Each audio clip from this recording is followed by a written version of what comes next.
Morning students. मैं जयपुर से doctor तृप्ति विजयवर्गीय अपने यूट्यूब चैनल पर आप लोगों का स्वागत करती हूँ और आज फिर मैं एक नया टॉपिक लेके आई हूँ अपने वीडियोस में अपने चैनल पर। जैसा कि अभी हम जो एक्ट कवर कर रहे हैं वो है द नेगोशिएबल इंस्ट्रूमेंट एक्ट 1881। उसी रेफरेंस में जैसे आपको मैंने लास्ट वीडियो में हुंडी के बहुत सारे टाइप्स बताए थे, बिल ऑफ एक्सचेंज बताया था, आज मैं आपको बताना चाहती हूँ नेगोशिएशन होता क्या है, यानी जो एक इंस्ट्रूमेंट है उसका नेगोशिएशन होने का मतलब क्या होता है, उसकी इंपॉर्टेंस क्या है, उसकी कितनी पार्टीज होती है वगैरह वगैरह। बहुत इंपॉर्टेंट टॉपिक है ये एग्जाम पॉइंट ऑफ व्यू से, और नेगोशिएशन आपको पता होना चाहिए। अगर नेगोशिएबल इंस्ट्रूमेंट कैसे होते हैं ये पता है तो उनका प्रोसेस क्या होता है नेगोशिएशन में वो आपको भी पता होना चाहिए। चलिए आज का वीडियो स्टार्ट करते हैं। उससे पहले एक रिक्वेस्ट करती हूँ, अगर आपने मेरे चैनल को सब्सक्राइब नहीं किया है तो आप कर दीजिए, और अगर कर दिया है तो बहुत अच्छी बात है। थैंक यू फॉर सब्सक्राइबिंग मी। अब मैं वीडियो शुरू करती हूँ नेगोशिएशन का। सेक्शन 14 जो 1881 का जो एक्ट है सेक्शन 14 कवर करता है, वो ये कहता है कि नेगोशिएशन क्या होता है। When a promissory note, bill of exchange or check is transferred to any other person so as to continue that person, the holder thereof, the instrument is paid to be negotiated. ये कहता है जब एक bill of exchange हो, चाहे promissory note हो या check हो, जब एक व्यक्ति से दूसरे व्यक्ति तक ट्रांसफर किया जाता है और वो ट्रांसफर जिसको किया गया है वो उससे उसका कैश एनकैश करवा लेगा या उसका जो बेनिफिट है वो उसे मिल जाएगा, इसी पूरे प्रोसेस को कहते हैं ये नेगोशिएट हुआ है। तो नेगोशिएशन एक्चुअली प्रोसेस होता है और ये वो प्रोसेस होता है जिसमें ट्रांसफर किया जाता है उस इंस्ट्रूमेंट को किसी दूसरे व्यक्ति तक। ठीक है, जैसे इसको ऐसे समझ लो, एक एग्जांपल बता रही हूँ। मान लीजिए एक ए पर्सन है, वो प्रॉमिसरी नोट लिखता है और उस प्रॉमिसरी नोट को अपने ही पास रख ले, तो उस प्रॉमिसरी नोट का कोई रेलेवेंसी नहीं रह जाता है जब तक कि वो इस नोट को किसी दूसरे व्यक्ति को ना दे दे जिसको वो वादा कर रहा है, जिसको वो प्रॉमिस कर रहा है। तो ये जो दूसरे व्यक्ति को देना है और अपने आप को एक प्रॉमिस के तहत बांधना है, that is a negotiation. And without the transferring of the instrument to another person is not possible to negotiation, right. तो इसी के बारे में बात करते हैं। तो मैंने आपको मीनिंग बता दिया है, नेगोशिएशन ये होता है, इसका मतलब ये होता है ये वो प्रोसेस हुआ जिसमें in which a third party is constituted the holder of the instrument so as to entitle him to the possession of the same, उसके पास रहने का अधिकार मिलता है, and to receive the amount due thereon in his own name, जिसमें उसका नाम लिखा हुआ है, उस नाम के तहत उसे उस रकम का, उस राशि को प्राप्त करने का भी अधिकार मिलता है। तो अब आगे बढ़ते हैं, इसकी कौन सी कंडीशंस है, कौन सी कंडीशन फुलफिल होनी चाहिए, तब हम कहेंगे कि नेगोशिएशन इंस्ट्रूमेंट का नेगोशिएट हुआ है। तो अब बात करते हैं कौन कौन सी इसकी कंडीशंस है। दो कंडीशन इसकी बहुत इंपॉर्टेंट कंडीशन है, वो ये कहती है कि कोई भी नेगोशिएबल इंस्ट्रूमेंट तब नेगोशिएट हुआ माना गया है जब एक तो वो एंडोर्स हुआ हो।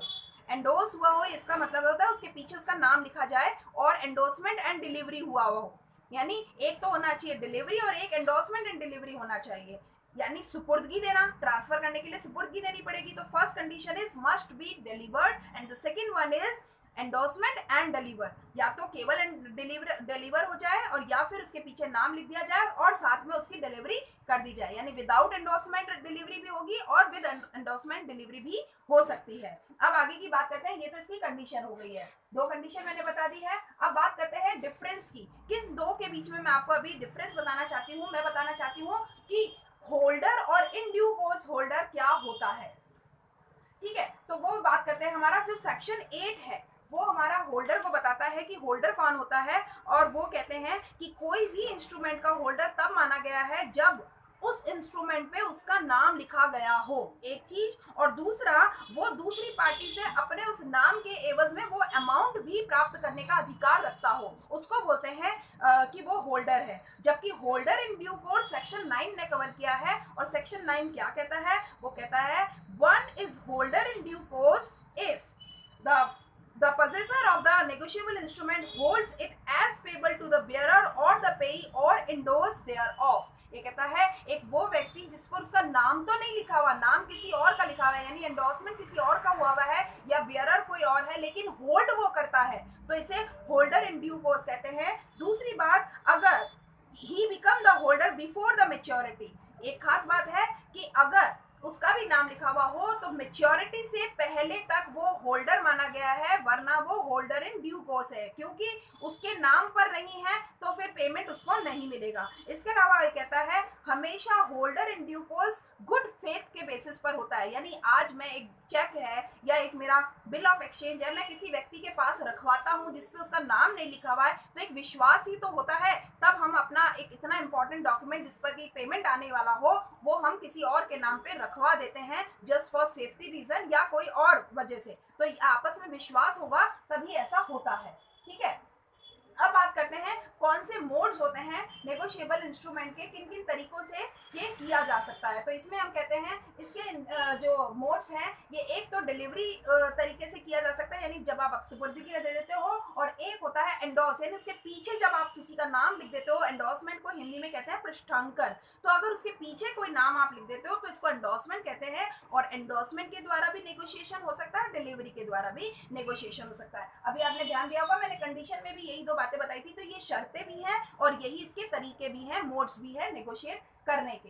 ठीक बात है। अब आगे बात करते हैं कौन कौन सी पार्टीज होती हैं नेगोशिएबल के लिए, तो उसके लिए मैं बताती हूँ कि कौन कौन सी पार्टीज होती हैं नेगोशिएशन के लिए। सबसे पहली इंपॉर्टेंट चीज है कि जो माइनर होगा वो कभी भी नेगोशिएट नहीं कर सकता, माइनर कभी भी नेगोशिएट नहीं कर सकता, तो इसका मतलब minor is not the competent party for the negotiation of negotiable instrument. तो दूसरी बात है अगर कोई व्यक्ति अनसाउंड माइंड का है तो वो भी कॉम्पिटेंट कैपेसिटी नहीं रखता है। तीसरी बात कहता है कोई भी कॉर्पोरेशंस होंगी यानी निगम संस्थाएं जो होती हैं वो आर्टिफिशियल लीगल एंटाइटिटीज होती हैं, इस वजह से ये भी नहीं होती हैं, इसके लिए कॉम्पिटेंट नहीं होती हैं कि वो नेगोशिएट कर सकती हैं। तीसरी के बात करते हैं एजेंट, अगर ये कहता है a duly authorised agent may make, draw, endorse, accept, negotiable and deliver a bill, note और चेक, यानी एक एजेंट हमेशा इसको नेगोशिएट कर सकता है, ये उसकी कॉन्ट्रैक्चुअल कैपेसिटी में है। हमने कॉन्ट्रैक्चुअल कैपेसिटी पढ़ा और वो तीनों बातों में से दो बातें हमने यहाँ पे कवर कर ली है, एक अनसाउंड माइंड और एक माइनर, तो यानी major must be there and sound minded of person is there. तो उसके अलावा कॉर्पोरेशन नहीं कर सकती हैं और उसके अलावा एजेंट कर सकते हैं, पार्टनर्स भी नेगोशिएट कर सकते हैं, हिंदू जॉइंट फैमिली से अगर है BHU यानी जो जॉइंट हिंदू हमारे बिजनेस में कहा जाता है HUF यानी हिंदू अनडिवाइडेड फैमिली, वो भी इसको एंडोर्स कर सकती है, उसमें स्पेशली कर्ता ऑफ द फैमिली होता है वही इसको एंडोर्स कर सकता है। आगे कहता है लीगल रिप्रेजेंटेटिव, जैसे अभी अपन ने बात करी एजेंट अगर कर सकता है तो लीगल रिप्रेजेंटेटिव जो होता है किसी एक व्यक्ति का, यानी किसी व्यक्ति का इंसॉल्वेंसी हो गया है या किसी की डेथ हो गई है तो जो उसका लीगल रिप्रेजेंटेटिव होता है वो भी उसका एंडोर्समेंट कर सकता है। तो आपको ये समझ में आ गया कि कौन कौन पार्टी बन सकता है नेगोशिएबल होने के लिए, तो ये बात है। आगे बात करते हैं इसमें डिलीवरी की इतनी इंपॉर्टेंस क्या है। जैसे मैंने अभी शुरुआत में आपको वीडियो में बताया कि मान लीजिए मैं एक प्रॉमिसरी नोट लिखता हूँ कि मैं प्रॉमिस करता हूँ कि 3 महीने बाद मैं मोहन लाल को 5 लाख रुपया दे दूंगा, पर मैंने ये प्रॉमिसरी नोट अपने पास रख लिया, डिलीवर नहीं किया, तो ये कहता है कि नेगोशिएबल में इंपॉर्टेंस बहुत है डिलीवरी होना। अगर डिलीवरी नहीं हुई है तो उस जो इंस्ट्रूमेंट है उसका कोई औचित्य रह ही नहीं जाएगा। तो ऐसे में मैं अगर उस मोहनलाल को वो डिलीवर नहीं करूं उस प्रॉमिसरी नोट को, तो मोहनलाल को भी नहीं पता होगा कि मैंने ऐसा कोई वादा किया है, तो there is no utility of the promissory note if it is not delivered, right. तो ये कहते हैं इसकी बहुत इंपॉर्टेंस है कि इसे डिलीवर जरूर किया जाए। आगे की बात करते हैं अब जो मेन डिलीवरी की बात जो हमने करी है ये सेक्शन 46 ने कवर किया है इसके।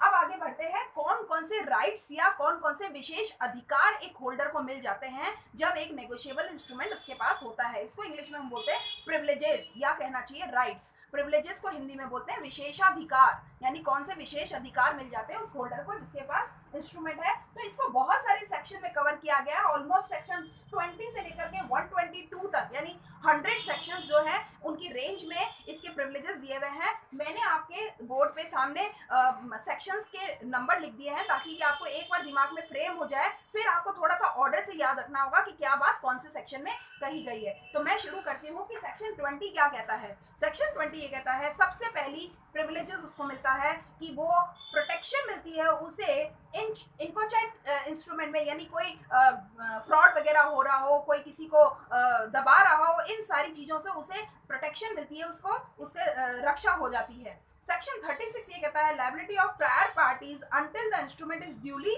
सेटिस्फाइड, प्रायर पार्टी से भी उसको उसकी जो जिम्मेदारी है वो तब तक ड्यू नहीं होती है जब तक कि इंस्ट्रूमेंट से कोई सेटिस्फाई ना हुआ हो। यानी ऐसा कुछ मान लो कि जैसे अगर एक बैंक में आपने चेक भी लगाया है तो चेक को जब तक कि लग ना जाए, बैंक उसे एक्सेप्ट ना कर ले, तब तक उसका कोई लायबिलिटी नहीं अराइज होगा। ये उसका विशेष अधिकार मिलता है सेक्शन 36 से। अब 42 सेक्शन कहता है जो फिक्शिशियस पेइज होते हैं, यानी जो फर्जी देने वाले होते हैं, देनदार होते हैं, उनसे भी हमें प्रोटेक्शन मिलती है। जो फर्जी देनदार होते हैं, क्योंकि उनके चेक वेरीफाइड ही नहीं होंगे, वो प्रॉमिसरी नोट या बिल ऑफ एक्सचेंज से वेरिफिकेशन ही नहीं होगा, तो जो जितने भी फर्जी लोग होते हैं उनसे भी हमें सुरक्षा मिलती है। सेक्शन 43 ये कहता है कि protection against the instrument without consideration. अगर बिना कंसिडरेशन के कोई भी इंस्ट्रूमेंट है तो उससे भी हमें सुविधा मिलती है। इसको यूं कह देना चाहिए कि it please the absence of consideration can not be raised against the holder in due course. कहता है होल्डर के पास में, जो होल्डर इन ड्यू कोर्स है उसके पास में कोई राइट ही नहीं बचता है कि वो इसके लिए बिना कंसिडरेशन के लिए उसको पेमेंट की उम्मीद कर सके, तो ये उसको प्रोटेक्शन मिलती है। सेक्शन 46 के तहत ये कहता है जो लाइबिलिटी ऑफ द पार्टीज होती है जो कि नेगोशिएट हो रही है इंस्ट्रूमेंट के लिए to the holder in due course remains undiminished, यानी उनकी वो लाइबिलिटी खत्म नहीं होती है। सेक्शन 46 ने कहा है उन पार्टीज की लाइबिलिटीज खत्म नहीं होती है जिनके पास होल्डर इन ड्यू कोर्स का राइट आया हुआ है, यानी जिस इंस्ट्रूमेंट को उन्होंने रख रखा है बिफोर मैच्योरिटी वो लोग होल्डर माने गए हैं। अब आगे की बात करते हैं।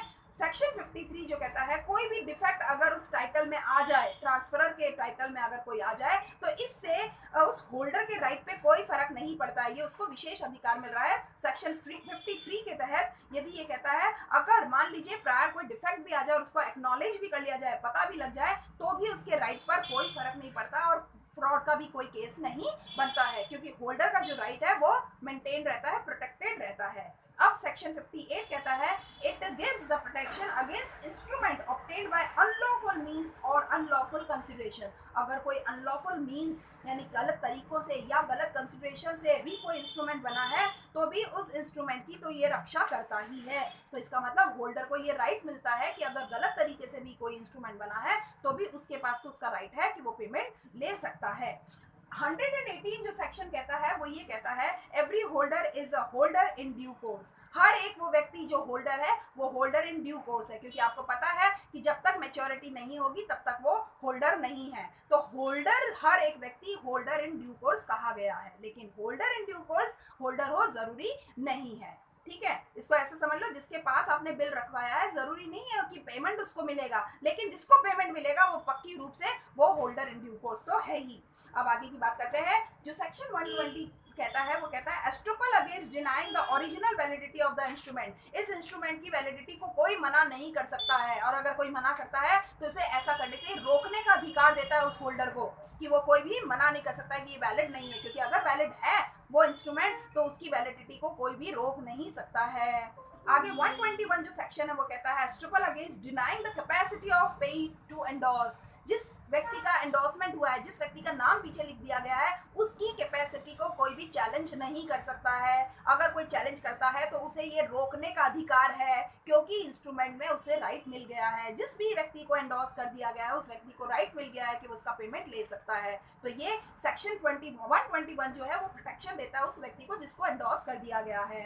अब 122 जो सेक्शन है, जो कि लास्ट सेक्शन है प्रिविलेजेस में से, वो ये कहता है endorser is not permitted to deny the capacity of prior parties. ये कहता है, आपको मालूम होगा कि किसी एक इंस्ट्रूमेंट का एंडोर्समेंट केवल एक हो ऐसा जरूरी नहीं है, अनलिमिटेड टाइम्स तक एंडोर्स हो सकता है ये। तो ये कहता है कोई बी व्यक्ति को अगर एंडोर्स किया गया और उससे पहले ए व्यक्ति को एंडोर्स किया गया था तो बी व्यक्ति मना नहीं कर सकता कि ए व्यक्ति की कैपेसिटी नहीं थी। अगर वो एंडोर्स हुआ है तो ये मान के चलो कि उसकी कंट्रैक्चुअल कैपेसिटी भी थी और उसको पेमेंट लेने का राइट भी था। तो ये एक प्रिविलेज मिलता है कि बी व्यक्ति मना नहीं करेगा कि उससे पहले वाला जो प्रायर पार्टी थी उसकी एंडोर्समेंट कैपेसिटी थी या नहीं थी। अगर वो एंडोर्स हुआ है तो ये मान के चलो कि उसकी कैपेसिटी थी। तो इस तरह से बहुत सारे प्रिविलेजेस या राइट्स कहना चाहिए एक होल्डर को मिलते हैं, वो मैंने सारे आपको आज इस वीडियो के जरिए बताए हैं और नेगोशिएशन बताया है। इसके अलावा मैं आपको बताऊंगी प्रेजेंटमेंट क्या होता है और कंसिडरेशन का क्या इंपॉर्टेंस है किसी नेगोशिएबल इंस्ट्रूमेंट में। आप मेरे वीडियोस को देखते रहिए, आपको नए नए कॉन्सेप्ट में क्लियर करती रहती हूँ और मैं पूरी उम्मीद करती हूँ कि आपको मेरे वीडियो पसंद आते होंगे। Thank you for watching my videos regularly.